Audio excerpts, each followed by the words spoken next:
ಧರ್ಮಕ್ಕೆ ಯಾರು ರಿಜಿಸ್ಟ್ರೇಷನ್ ಕೇಳ್ತಾ ಇಲ್ಲ. ಯಾವುದೇ ಧರ್ಮ ಇರ್ಬೋದು, ಬೌದ್ಧ ಧರ್ಮ ಇರ್ಬೋದು, ಜೈನ್ ಧರ್ಮ ಇರ್ಬೋದು, ಬೇರೆ ಯಾವುದೇ ಧರ್ಮ ಇರ್ಬೋದು, ಯಾರು ರಿಜಿಸ್ಟ್ರೇಷನ್ ಧರ್ಮಕ್ಕೆ ಕೇಳ್ತಾ ಇಲ್ಲ.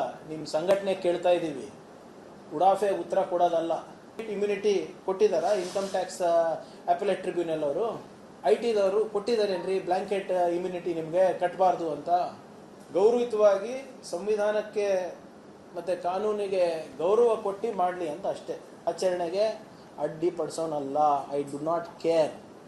ಈಗ ನನ್ನ ಪ್ರಶ್ನೆ ಇರೋದಿಷ್ಟೇ, ಯಾವ ಸಂಸ್ಥೆ ಸುಮಾರು 4127 ಶಾಖೆಗಳು ನಡೆಸ್ತವೆ, ಯಾವ ಸಂಸ್ಥೆ 500ರಿಂದ 62 ಪಥಸಂಚಲನ ಮಾಡ್ತವೆ ಕರ್ನಾಟಕದಲ್ಲಿ, ಕರ್ನಾಟಕದ ಹೈಕೋರ್ಟ್ ಆರ್ಡರನ್ನು ಉಲ್ಲಂಘಿಸಿ ಸುಮಾರು 20 ಲಕ್ಷ ಜನ ಸೇರ್ತಾರೆ ಅಂದರೆ ಇದನ್ನು ನಾವು ಪ್ರಶ್ನೆ ಮಾಡಬಾರ್ದ?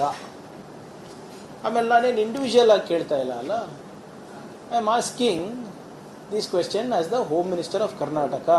ಒಬ್ಬ ಭಾಳ ಜವಾಬ್ದಾರಿ ಸ್ಥಾನದಲ್ಲಿ ಇರುವಂಥ ವ್ಯಕ್ತಿ ಆಗಿರೋದ್ರಿಂದ ನಾನು ಈ ಪ್ರಶ್ನೆಯನ್ನು ಕೇಳ್ತಾ ಇರೋದು. ಕರ್ನಾಟಕದಲ್ಲಿ ಯಾವುದೇ ಸಂಘ ಸಂಸ್ಥೆ ಇರ್ಬೋದು, ಯಾವುದೇ ಧರ್ಮದ ಸಂಘ ಸಂಸ್ಥೆಗಳಿರ್ಬೋದು ಕೂಡ ಅವರು ಕಾನೂನಡಿನಲ್ಲಿ ಬರಬೇಕು. ನಮಗೆ ಗೊತ್ತಾಗಬೇಕಲ್ಲ, 20 ಲಕ್ಷ ಜನ ನೀವು ಸೇರಿಸ್ತಾ ಇದ್ದೀರಾ ಅಂದರೆ ರಾಜ್ಯದಲ್ಲಿ, ನೀವು ಯಾರು, ಹೇಗೆ ಸೇರಿಸ್ತಾ ಇದ್ದೀರಾ, ಯಾಕೆ ಸೇರಿಸ್ತಾ ಇದ್ದೀರಾ ಅಂತ ಗೊತ್ತಾಗಬಾರ್ದಾ? ಆಮೇಲೆ ಈ ವರದಿ ನೀವೇ ಬಿಡುಗಡೆ ಮಾಡಿದ್ದು. ನಾನು ಕೇಳ್ತಾ ಇರೋದೇನಪ್ಪ, ಭಾಳ ಸಿಂಪಲ್ ಪ್ರಶ್ನೆಗಳಲ್ಲ, 7 ಪ್ರಶ್ನೆಗಳು ಕೇಳಿದ್ದೀನಿ. ಆಯ್ತು, ನಿಮ್ಗೆ 7ಕ್ಕೂ ಕೊಡಲಿಕ್ಕೆ ಇಂಟ್ರೆಸ್ಟ್ ಇಲ್ಲ ಅಂದರೆ ಮೊದಲೇ 3-4 ಜನ ಹೇಳಬೇಕಲ್ಲ. ನೀವು ಯಾವ ಕಾನೂನು ಅಡಿನಲ್ಲಿ ನೀವು ಅಸ್ತಿತ್ವದಲ್ಲಿ ಇದ್ದೀರಾ? What is your legal status? ನಿಮ್ಮ ಸಂಸ್ಥೆಯ ಸ್ಟ್ರಕ್ಚರ್ ಏನಿದೆ? ನಿಮ್ಮ ಮುಖ್ಯಸ್ಥರು ಯಾರು, ಆಫೀಸ್ ಬೇರರ್ಸ್ ಯಾರು, ಪ್ರತಿನಿಧಿಗಳು ಯಾರು? ಈಗ ನೀವೇ ಹೇಳಿ. ಈಗ ನೀವೆಲ್ಲ ನಮ್ಮ ಮಾಧ್ಯಮ ಸ್ನೇಹಿತರು, ನಾಳೆ ನೀವೇನೋ ಒಂದು ಇವೆಂಟ್ ಮಾಡಬೇಕು ಅಂದರೆ ಲೋಕಲ್ ಪೊಲೀಸ್ ಸ್ಟೇಷನಾಗಿ ಹೋಗಿ ನೀವು ಒಂದು ಅರ್ಜಿ ಕೊಡಬೇಕಲ್ಲ. ನಾವು ಈ ಸಂಸ್ಥೆದವರು, ಈ ಸಂಸ್ಥೆ ರಿಜಿಸ್ಟರ್ ಆಗಿದೆ, ಇದಕ್ಕೆ ಮುಖ್ಯಸ್ಥರು ಇಂಥವ್ರು ಇದ್ದಾರೆ, ಈ ಏನು ಇವೆಂಟ್ ಏನು ನಾವು ಮಾಡ್ತಾ ಇದ್ದೀವಿ, ಆ ಇವೆಂಟಿಗೆ ಜವಾಬ್ದಾರರು ಈ 3 ಜನ ಲೋಕಲ್ ಪ್ರತಿನಿಧಿಗಳಿರ್ತಾರೆ, ಅದೆಲ್ಲ ಕೊಡಬೇಕಲ್ವಾ? ನಾನು ಕೊಡಬೇಕು, ನೀವು ಕೊಡಬೇಕು. ಇವ್ರು ಯಾಕೆ ಕೊಡಬಾರ್ದು? ಸೊ ನಿಮ್ಮ ಆರ್ಗನೈಸೇಷನ್ ಸ್ಟ್ರಕ್ಚರ್ ಕೊಡಿಯಪ್ಪ.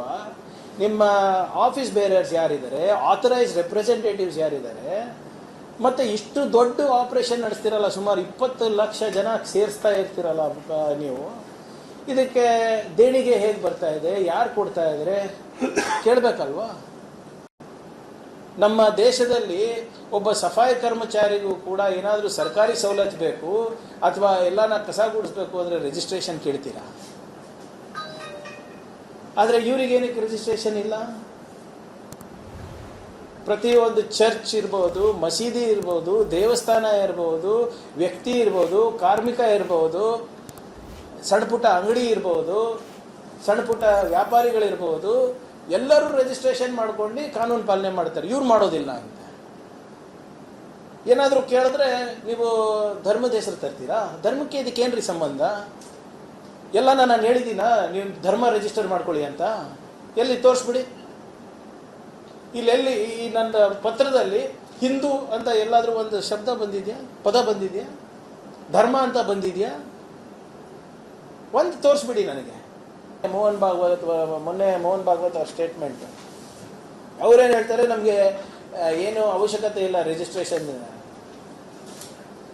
ಧರ್ಮಕ್ಕೆ ಯಾರು ರಿಜಿಸ್ಟ್ರೇಷನ್ ಕೇಳ್ತಾ ಇಲ್ಲ. ಯಾವುದೇ ಧರ್ಮ ಇರ್ಬೋದು, ಬೌದ್ಧ ಧರ್ಮ ಇರ್ಬೋದು, ಜೈನ್ ಧರ್ಮ ಇರ್ಬೋದು, ಬೇರೆ ಯಾವುದೇ ಧರ್ಮ ಇರ್ಬೋದು, ಯಾರು ರಿಜಿಸ್ಟ್ರೇಷನ್ ಧರ್ಮಕ್ಕೆ ಕೇಳ್ತಾ ಇಲ್ಲ. ನಿಮ್ಮ ಸಂಘಟನೆ ಕೇಳ್ತಾ ಇದ್ದೀವಿ, ಉಡಾಫೆ ಉತ್ತರ ಕೊಡೋದಲ್ಲ. ಯಾವ ಪೇಪರ್ ಇದೆ ತೋರಿಸ್ಬಿಡ್ಲಿ ನನಗೆ. ಬ್ಲ್ಯಾಂಕೆಟ್ ಇಮ್ಯುನಿಟಿ ಕೊಟ್ಟಿದ್ದಾರಾ ಇನ್ಕಮ್ ಟ್ಯಾಕ್ಸ್ ಅಪೆಲೇಟ್ ಟ್ರಿಬ್ಯುನಲ್ ಅವರು? IT ದವರು ಕೊಟ್ಟಿದ್ದಾರೇನ್ರಿ ಬ್ಲ್ಯಾಂಕೆಟ್ ಇಮ್ಯುನಿಟಿ ನಿಮಗೆ ಕಟ್ಟಬಾರ್ದು ಅಂತ? ಕೊಟ್ಟಿದ್ರು ಯಾವ ಅಡಿನಲ್ಲಿ ಕೊಟ್ಟಿದ್ದಾರೆ ಕೊಡಿ, ನಮಗೆ ಪರಿಶೀಲನೆ ಮಾಡ್ತೀವಿ ನಾವು. ನೋಡಿ, this is becoming mockery of the constitution, mockery of the law. ಆದ್ದರಿಂದ ನನ್ನ ಪತ್ರ ಭಾಳ ಸ್ಪೆಸಿಫಿಕ್ ಆಗಿದೆ. ಇವರೇನು 100 ವರ್ಷ ಇವರು ಆಚರಣೆ ಮಾಡ್ತಾ ಇದ್ದಾರೆ, ಸ್ವಲ್ಪ ಗೌರವಯುತವಾಗಿ ಸಂವಿಧಾನಕ್ಕೆ ಮತ್ತು ಕಾನೂನಿಗೆ ಗೌರವ ಕೊಟ್ಟು ಮಾಡಲಿ ಅಂತ ಅಷ್ಟೇ. ನಾನು ಅವರ ಆಚರಣೆಗೆ ಅಡ್ಡಿಪಡಿಸೋನಲ್ಲ. I do not care, but follow the law of the land. Simple as that.